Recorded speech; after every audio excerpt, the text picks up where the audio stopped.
की आंखों में सुरमा लगाते ही दरवाजे के बाहर से आवाज आई, अस्सलामु अलैकुम या फातिमा तुज जहरा। अंदर से हजरत फातिमा रजी अल्लाह ताला अन्हा ने जवाब दिया, वालेकुम अस्सलाम या अली करीमुल्लाह। छोटा बेटा दौड़कर बाहर गया और चिल्लाने लगा, अब्बा आ गए, अब्बा आ गए। बड़ा बेटा बाहर जाने ही वाला था, लेकिन माँ ने उसे रोक लिया क्योंकि उसकी आंखों में सुरमा लगाना बाकी था। माँ थोड़ी गुस्से में बोली, बैठो बैठो, पहले सुरमा लग जाने दो। इस बीच छोटा भाई अपने अब्बा का हाथ पकड़कर अंदर ले आया। तब तक बड़े भाई की आंखों में सुरमा लगाया जा चुका था। दोनों बेटों को देखकर अब्बा हैरान हो गए और बोले, यह क्या, इतने सुंदर कपड़े ये कहां से आए? फिर दोनों अस्सलाम वालेकुम नाज़रीन, तो क्या हाल चाल, उम्मीद करते हैं खैरियत से होंगे। चलिए आज के वीडियो को टॉपिक जानते हैं। तो आज के वीडियो का टॉपिक ये है सब्र। जी हाँ, जो कि हम मुसलमानों में आज सब्र नहीं है। तो आज हम इस वीडियो में जानेंगे कि हजरत बीबी फातिमा रजी अल्लाह तआला अन्हा का सब्र कितना पक्का था। इस वीडियो में देखेंगे और समझेंगे कि उनका सब्र जो है किस तरह से पक्का था। उनकी गरीबी का वाकया सुनेंगे, उनका सब्र का जो है वाकया सुनेंगे इस वीडियो में। चलिए इस वीडियो को पूरा देखते हैं, लास्ट में इसका कंक्लूजन भी सुनेंगे। चलिए देखते हैं। ईद के दिन सुबह मिठाई बनाने के लिए माँ फातिमा रदी अल्लाह अन्हा बहुत ही मसरूफ थी। आटा गूंथने और दीगर तैयारियों में लगी हुई थी क्योंकि सुबह ही सारे काम पूरे करने थे। दूसरी तरफ 8-10 साल के मासूम से दो भाई अपना खेल छोड़कर माँ के पास आ गए। उनके मासूम लहजे में एक सवाल था, अम्मा तुम्हें याद नहीं आज ईद है, जरा बाहर आकर देखो तो सही। मोहल्ले के लड़के लड़कियां नए नए कपड़े पहनकर कितना खुश हो रहे हैं और हम दोनों ने तो अभी तक नए कपड़े भी नहीं पहने। क्या इसका मतलब यह है कि हम आज ईद नहीं मनाएंगे? थोड़ी देर बाद वे फिर कहने लगे, अम्मा जल्दी से हमारे नए कपड़े पहना दो, हम भी उनके साथ खेलते खेलते ईदगाह जाना चाहते हैं। जब अब्बू आएंगे तो उन्हें हमारे साथ भेज देना, हम उनके साथ वापस लौट आएंगे। माँ ने बच्चों के सिर पर मोहब्बत भरा हाथ फेरा, उनके माथे को चूमा और बोली, अभी ईदगाह जाने में काफी वक्त है बेटा, तुम लोग बाहर जाकर थोड़ा घूम फिर आओ, फिर मैं तुम्हें नए कपड़े पहना दूंगी। हो सकता है तब तक तुम्हारे अब्बू भी आ जाएं, शायद वह तुम्हारे लिए नए कपड़े लेकर आए, तब मैं तुम्हें नए कपड़े पहना दूंगी और तुम अपने अब्बू के साथ ईदगाह चले जाना। अब जाओ बेटा, बाहर जाकर थोड़ा खेलो, इस बीच मैं अपने काम निपटा लूं। दोनों भाई बोले, जी अम्मा। फिर छोटा भाई अचानक सवाल करने लगा, अम्मा क्या अब्बू हमारे लिए नए कपड़े लेने गए हैं? माँ ने दोनों बच्चों को अपने गले से लगा लिया, उनके माथे पर प्यार से चूमा और अपने दिल के आंसू पोंछते हुए हंसकर कहा, हाँ बेटा तुम्हारे लिए नए कपड़े आएंगे, तुम्हें जरूर पहनाऊंगी, अब तुम लोग बाहर जाकर खेलो, सब ठीक हो जाएगा। माँ ने अपने रब पर यकीन करके अपने बच्चों को दिलासा दिया। दोनों भाई खुशी खुशी बाहर चले गए। माँ ने अपने आंचल से आंसू पोंछे और मजबूरी में अपने काम में दोबारा मशगूल हो गई। कुछ देर बाद दोनों भाई फिर रोते हुए घर लौट आए। उन्होंने कहा, अम्मा वे लोग हमें अपने नए कपड़े दिखाकर चिढ़ा रहे हैं। वे कहते हैं, देखो तुम्हारे पास हमारे जैसे नए कपड़े नहीं हैं, अगर होते तो तुम इन्हें जरूर पहनते। वे कहते हैं कि हमारे अब्बू कैसे हैं जो ईद के दिन भी हमारे लिए नए कपड़े नहीं लाए। वे हमें ईदगाह चलने को कह रहे हैं और बोल रहे हैं, जल्दी से नए कपड़े पहनकर आओ, अगर आना है। वे खजूर के पेड़ के नीचे खड़े हैं और तब तक हमारा इंतजार करेंगे जब तक हम नए कपड़े पहनकर उनके साथ न चले। अम्मा अब्बू अभी तक क्यों नहीं आए? अम्मी हमें जल्दी से नए कपड़े पहना दो ताकि हम आपके साथ ईदगाह जा सके। मासूम बच्चों की इस गुजारिश को सुनकर अम्मी अपने जज्बातों पर काबू नहीं रख सकी। आंसू रोकना उनके लिए बड़ा मुश्किल हो गया, लेकिन बच्चे अम्मी को मजबूती से गले लगाकर खामोशी से उनकी ओर देख रहे थे। सब्र खो चुकी अम्मी अपने बच्चों को अपने सीने से लगाकर सिसक सिसक कर रोने लगी। कुछ ही पल में खुद को संभालते हुए अम्मी ने आंसू पोंछे और चेहरे पर जबरन एक हल्की मुस्कान लाते हुए बोली, अभी ईदगाह जाने का वक्त नहीं हुआ है बेटा, तुम लोग इतनी जल्दी क्यों कर रहे हो? नमाज के लिए अभी काफी वक्त है। इस दौरान बाहर जाकर थोड़ा घूम फिर आओ और देखो तुम्हारे अब्बू कहाँ हैं, उन्हें ढूंढ कर ले आओ, तब तक मैं अपना बाकी काम निपटा लेती हूँ। थोड़ा सा ही काम बचा है, अगर तुम्हारे अब्बू नए कपड़े लाते हैं तो मैं तुम्हें बहुत खूबसूरती से तैयार कर दूंगी, फिर तुम मिठाई खाकर अपने अब्बू के साथ ईदगाह जाओगे, ठीक है? दोनों भाइयों ने कहा, जी अम्मी। अम्मी ने अपने दिल को मजबूत करते हुए बच्चों को तसल्ली दी, लेकिन जैसे ही उन्होंने बच्चों के मासूम चेहरों की तरफ देखा, उनकी आंखों में आंसुओं का सैलाब उमड़ पड़ा। बच्चों को अपनी हालत का अंदाजा न हो, इस डर से अम्मी एक कमरे से दूसरे कमरे में जाती रही। इधर दोनों मासूम भाई परेशान होकर अम्मी अम्मी कहते हुए अम्मी के पास आए। उन्होंने कहा, अम्मी हम अब्बू को ढूंढने जा रहे हैं। अम्मी ने रूंधे गले से कहा, हाँ जाओ। उनकी आवाज में छुपा दर्द बच्चे समझ नहीं सके।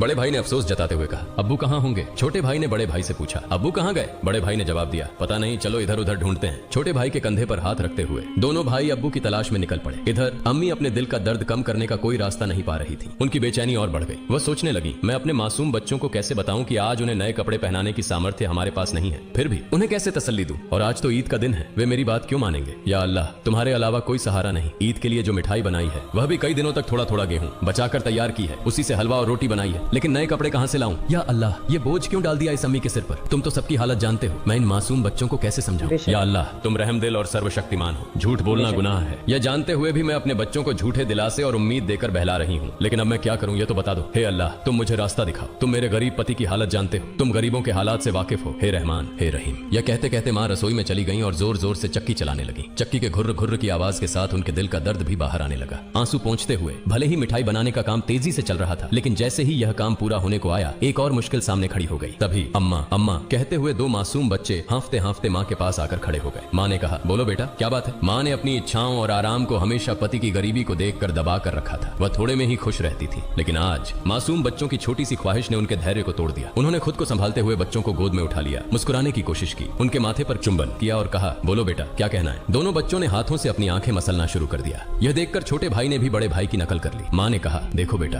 तुम्हारे अब्बा सही समय पर आ जाएंगे। मैं देखो यहाँ तुम्हारे लिए मिठाई बना रही हूँ, तुम मिठाई खाकर ईदगाह जाना, थोड़ा सब्र करो, बस थोड़ी ही देर। उन्होंने बच्चों को सीने से लगा लिया, उन्हें प्यार से समझाया और कहा, थोड़ा इंतजार करो बेटा, मिठाई अभी तैयार हो जाएगी। छोटे भाई ने आंखें मसलते हुए अचानक पूछा, लेकिन हमारे नए कपड़े अम्मा। यह सुनते ही माँ चौंक गई, जल्दी से बोली, अरे बेटा ऐसा करते हैं, तुम लोग जाकर पहले नहाओ, अभी तक नहाए भी नहीं हो। दोनों भाइयों ने एक साथ कहा, नहीं अम्मा अभी तक नहीं नहाए। माँ के लिए मासूम बच्चों से छल करना बहुत दर्दनाक था, उनका दिल अंदर ही अंदर जल रहा था। लेकिन उन्होंने हंसते हुए कहा, बेटा बिना नहाए क्या कोई ईदगाह जाता है, जाओ जल्दी से नहाओ, फिर सब तैयार हो जाएगा। दोनों भाइयों ने कहा, ठीक है माँ का हम सब्र अभी है ये। जाकर नहा लेते हैं, आप सब कुछ तैयार रखना, हम जल्दी से आ जाते हैं। दोनों खुशी खुशी नाचते हुए बाहर निकल गए। माँ ने दुआ की, जाओ बेटा अल्लाह हाफिज। बच्चे तो चले गए, लेकिन माँ के दिल में चिंता और गहरी हो गई। उनका दिल जैसे एक अथाह सागर में डूब रहा था। माँ सोचने लगी, जब वे वापस आएंगे और कहेंगे, हमें नए कपड़े पहनाओ, हम ईदगाह जाएंगे, तब मैं क्या करूंगी। माँ का मन अब और नहीं संभल सका, उनकी आंखों से आंसू फूट पड़े। उन्होंने सजदे में गिरकर अल्लाह से दुआ की, हे अल्लाह तुम ही मेरा सहारा हो, तुम इस बेबस माँ की मदद करो, तुम मुझे इस स्थिति से बाहर निकालो। हे अल्लाह तुम्हारे अलावा मेरा कोई नहीं है, मुझे राहत दो, इस स्थिति से मुक्ति दो। इसके बाद माँ किसी उन्मादी की तरह बोलने लगी, हे अल्लाह तुम तो बच्चों की माँ का दिल समझते हो। 3 बार इन मासूम ना समझ बच्चों को बहला फुसलाकर मैंने किसी तरह संभाल लिया, लेकिन अब क्या करूं, अब क्या कहूं, तुम ही मुझे रास्ता दिखाओ। हे अल्लाह तुम ही मुझे सहारा दो, तुम सर्वशक्तिमान हो, तुम सब कर सकते हो। फिर उन्होंने जोर से चिल्लाते हुए कहा, तुम सब कर सकते हो अल्लाह,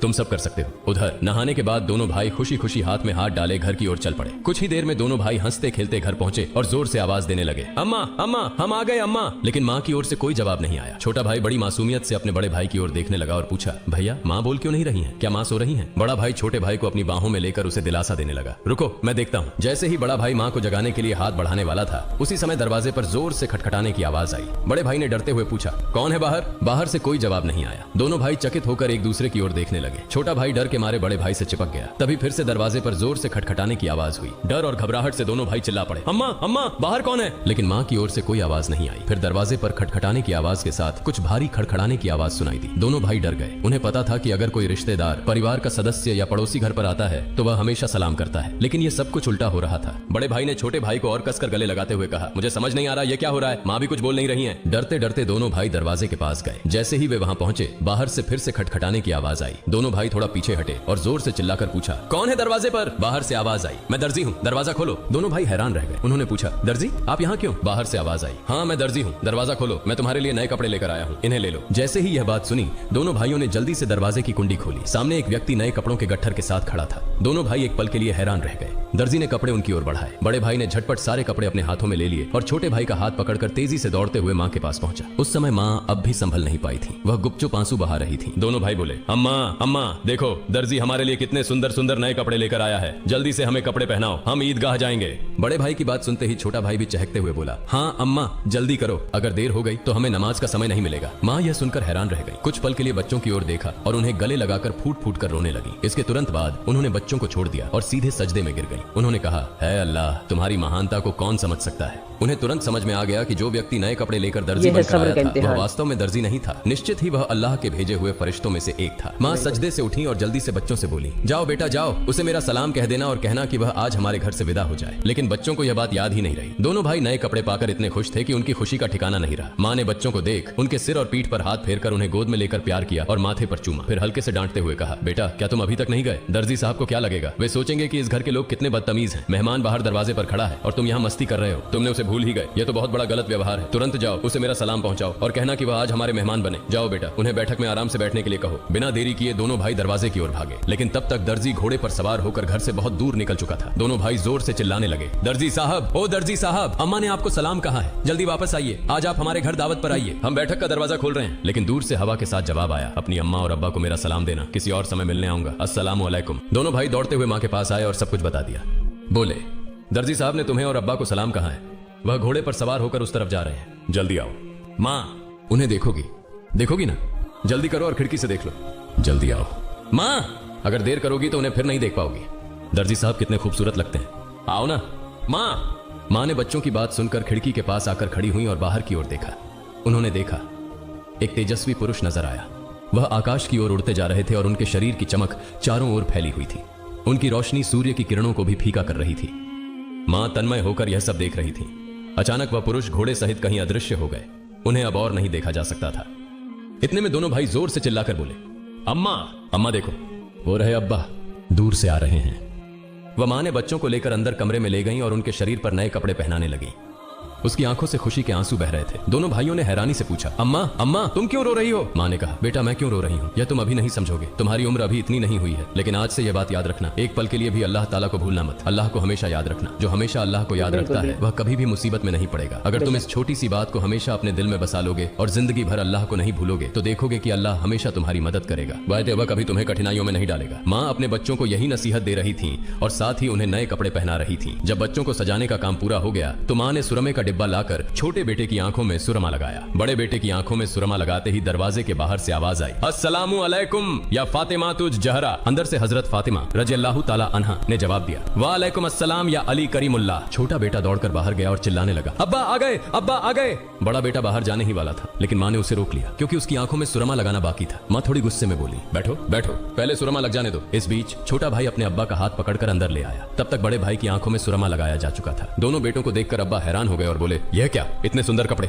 ये कहां से आए? फिर दोनों भाइयों ने अपनी माँ और अब्बा को गले लगाकर खुशी जताई। हजरत फातिमा रज़ियल्लाहु ताला अन्हा ने बच्चों की आवाज शांत कराते हुए हजरत अली रज़ियल्लाहु ताला अन्हु को सारी घटना सुनाई। हजरत अली रज़ियल्लाहु ताला अन्हु जैसे ही यह बात सुनी सजदे में गिर गए और बोले, हे अल्लाह, तुम्हारे लिए कुछ भी असंभव नहीं है। तुम महान हो, असीम हो, तुम दयालु और सर्वशक्तिमान हो। सजदे से उठकर उन्होंने हजरत फातिमा रज़ियल्लाहु ताला अन्हा से कहा, जो दर्जी बनकर बच्चों के लिए कपड़े लाए, क्या तुम उन्हें पहचानती हो? क्या तुमने जान लिया कि वह कौन थे? हजरत फातिमा रज़ियल्लाहु ताला अन्हा ने कहा, नहीं, लेकिन इतना निश्चित है कि वह अल्लाह के किसी भेजे हुए फरिश्ते थे, इसमें कोई शक नहीं। हालांकि यह मेरी अपनी धारणा है। हजरत अली रज़ियल्लाहु ताला अन्हु ने कहा, हाँ तुमने सही कहा, यह अल्लाह की महिमा है। वह हजरत जिब्राइल अलैहिस्सलाम थे। हजरत फातिमा रज़ियल्लाहु ताला अन्हा की जुबान से अचानक जोर से निकला, अल्लाहु अकबर। यह कहते हुए वह भी सजदे में गिर गईं। उन्हें देखकर हजरत हसन और हजरत हुसैन रज़ियल्लाहु ताला अन्हुमा भी अपनी माँ के पास गए और उनका हुबहू अनुसरण करते हुए सजदे में गिर गए। प्रिय दर्शकों, आशा है कि आपको यह वीडियो पसंद आया होगा। अगर अच्छा लगा हो तो इसे लाइक और शेयर करें ताकि अन्य मुस्लिम भाई बहन भी इसे जान सकें, और इस तरह की और वीडियो पाने के लिए हमारे चैनल को सब्सक्राइब करें। अस्सलामु अलैकुम।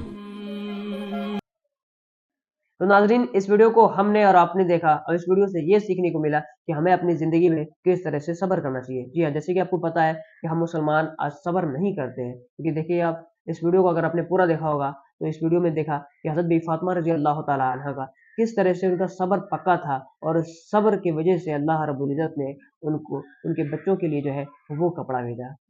तो एक ज़रिया अल्लाह रब्बुल इज़्ज़त जो है सब्र करने पे जो है हमें ये अता कर देता है कि आपको इस तरह से नहीं, इस तरह से आपको जो है मिलेगा। आपको उम्मीद नहीं रहेगा कि आपको कहाँ से क्या चीज़ आ जाएगी।